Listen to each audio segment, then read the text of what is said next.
zien ontvouwen. Dat doen we niet alleen door vandaag met een rolband om de eieren te spelen, maar ook door de naam van een stijl nog een keer in ons midden te laten klinken.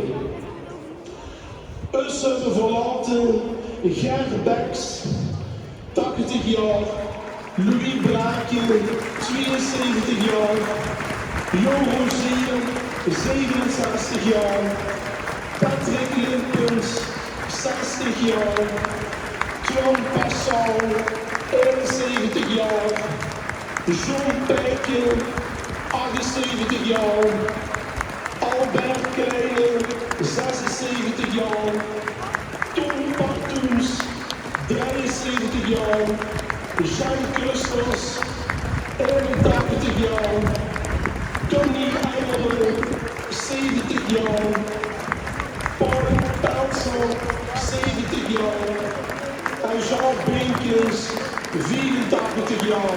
Dames en heren, nog even hier. Een heel applaus voor die sterkjes het boven.